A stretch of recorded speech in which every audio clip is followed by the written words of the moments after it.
Quick note before we start. Nothing on this channel is financial advice. I'm an analyst and a builder, not a financial advisor.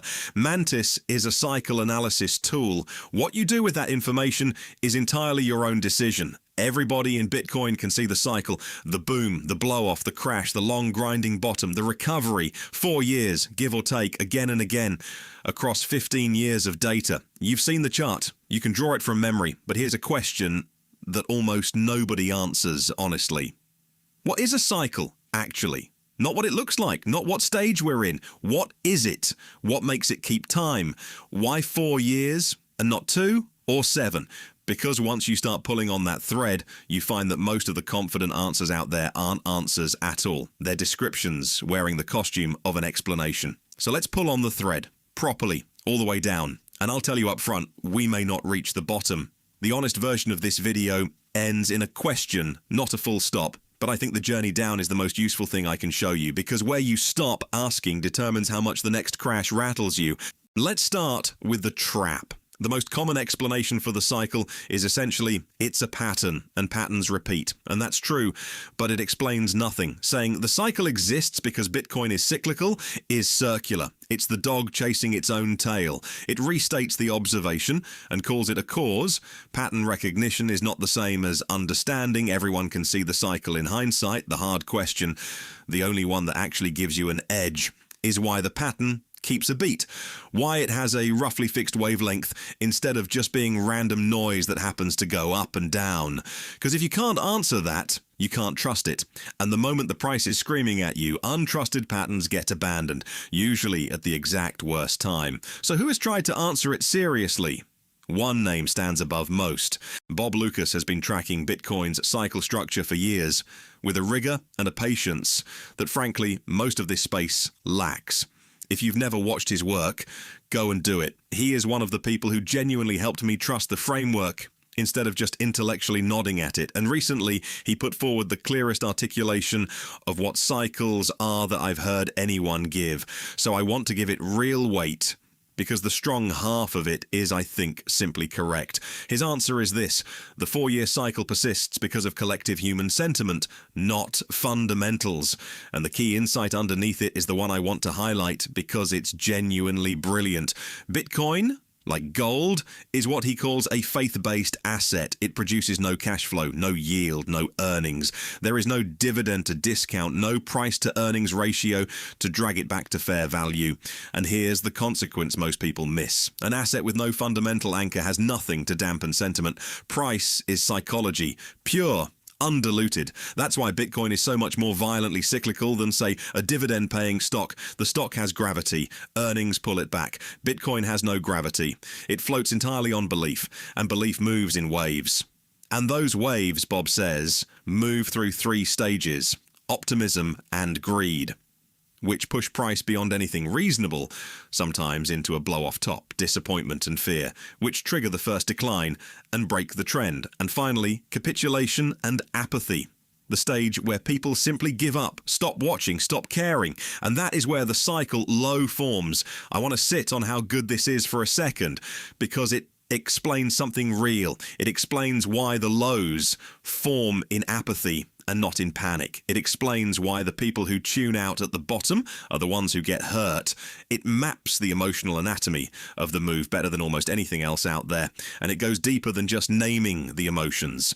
The part of Bob's framing that genuinely shifted how I think is this: because a faith-based asset has no fundamental anchor, no earnings, no yield, no fair value to snap back to, it's priced on one thing only: what the next buyer is willing to pay. And here's the counterintuitive turn I missed the first time around. That doesn't make Bitcoin less predictable. It makes it more. Strip away the fundamentals, and what's left is pure human psychology. And human psychology, across enough people and enough time, is one of the most patterned, repeatable things we know of. We are astonishingly consistent. We get greedy at the same point. We panic at the same point. We give up at the same point. Bob's insight is that the very thing that makes Bitcoin look irrational, no anchor, pure belief, is exactly what makes its cycle so reliable. The lack of gravity isn't the noise, it's the signal. And the second thing he nails is where the low actually lives. Not in the crash, not in the panic, in the apathy that comes after.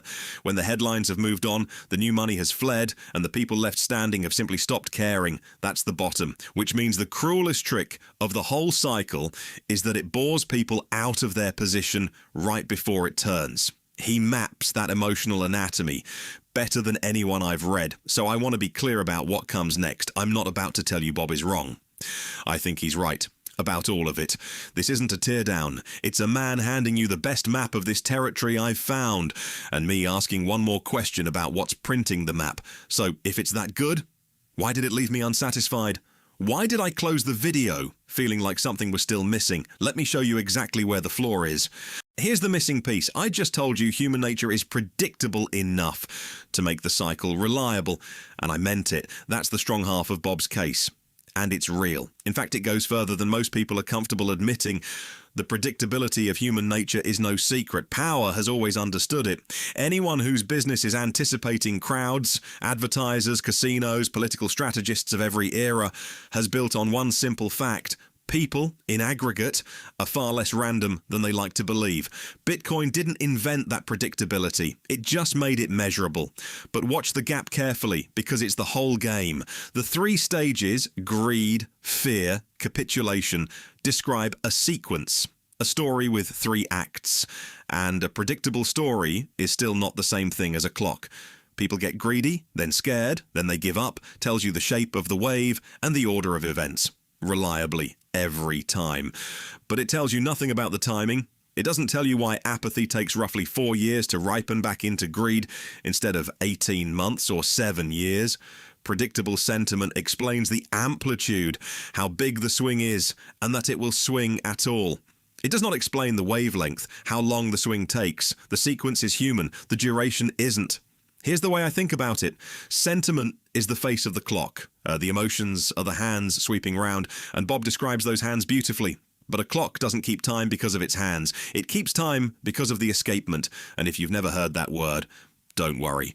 Neither had most people before they took a clock apart. It's simple. The spring or the weight driving a clock wants to unwind all at once, let it loose, and the whole thing would whir itself flat in a couple of seconds. The escapement is the tiny catch that won't allow it. It releases that energy one small equal step at a time. Lock, release, lock, release. That is the sound you're hearing. Tick-tock, tick-tock. The escapement is the part that turns a violent burst of energy into a slow, even, measured beat. It's the heartbeat of the clock. And here's the detail that matters. The tempo is set by that mechanism, not by the size of the spring. Wind a bigger spring and the clock runs longer, not faster. The energy drives it, the escapement times it. So Bob describes the hands. What I kept reaching for, what wasn't in the video, was the escapement. The thing behind the sentiment that decides why the beat is 4 years long. So what is it? This is where it stops being about Bitcoin specifically and starts being about something much bigger. There's a principle from the study of dynamic systems, and it's not mysticism. It's closer to engineering. It goes like this. Any system with feedback and a time delay will oscillate. It almost can't not. Feedback means the output loops back and affects the input. In markets, that's obvious. Price moves sentiment and sentiment moves price round and round. Delay means the loop doesn't respond instantly. There's a lag. And Bitcoin is drowning in delays. Credit takes time to expand and unwind. Liquidity takes time to slosh from one side of the world to the other. And most human of all, it takes time for a burned generation of buyers to forget the pain of the last crash and come back. Put a feedback loop and a time delay in the same system, and you get cycles for free. It is the default behavior. A pendulum does it. A thermostat that overshoots does it. A population of predators and prey does it. But before we talk about that beat ever changing, look at how astonishingly steady it has been. 3 full cycles, landing within a few months of 4 years, every single time. And not across similar conditions. Across 2017's retail mania, 2021's pandemic and institutional flood, and 2025's ETF era. Completely different worlds, the same beat. That consistency is the single best piece of evidence that there is a clock here, a real escapement, and not just a mood ring. A faith-based asset running on pure sentiment should not be able to keep time that well. The fact that it does is the tell. And here's the sharper tell. The one thing almost everyone credits for that timing, the halving, can't actually be the clock. Think about it. The halving is the most predictable event in all of finance. It's written into the code, known to the block, years in advance by everyone alive. And markets front-run what they can see coming. A fully anticipated event delivers no surprise. On top of that, it's a smaller and smaller shock every cycle. And yet, the beat holds. If the halving were the engine, a priced-in fading halving should have thrown the rhythm off by now. It hasn't. Which tells you something important. The halving was never the escapement. It's the narrative that happens to line up with it. The most seductive description in all of Bitcoin, still wearing the costume of an explanation. So if it isn't the halving, what is the clock? Here's my best answer, and I'll be honest up front that it's a best answer, not a proven one. The escapement is us. Specifically, the time it takes for a burned generation to forget, and a fresh one to arrive. After every crash, the people who got hurt need years to heal, and a new cohort of buyers who never lived through the last top has to show up in enough force to light the fire again. You cannot manufacture a new mania until the wounds have closed and new blood has replaced the old. Lay the credit cycle on top, the years it takes leverage to rebuild after a blow-up, and you have a loop that reloads on a multi-year clock. That reload time is the tick, not a number in the code, a property of human memory. And that's why the honest question about whether the beat stretches has nothing to do with the halving. It's whether those deeper delays shift as the market matures, slower institutional money, longer credit cycles, a changing collective memory. That could lengthen the beat one day.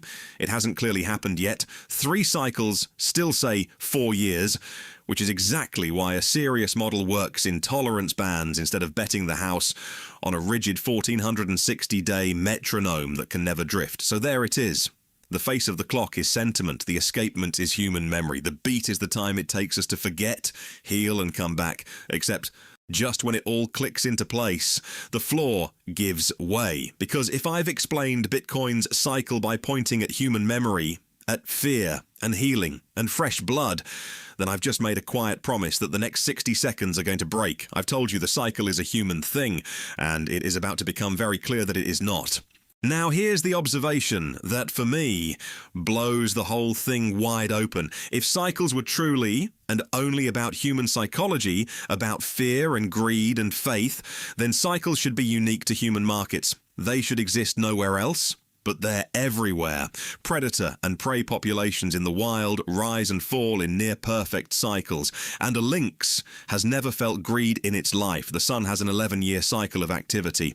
There are chemical reactions that oscillate, that tick back and forth between 2 colors on a fixed beat in a beaker with no mind involved at all. The same mathematics, the same oscillation, no sentiment anywhere in sight, which forces a conclusion that I find genuinely humbling. Human psychology is not the root of the cycle, it's the local medium, the particular material through which a far more general principle expresses itself in this particular system. In a beaker, it wears chemistry. In a forest, it wears biology. In Bitcoin, it wears fear and greed.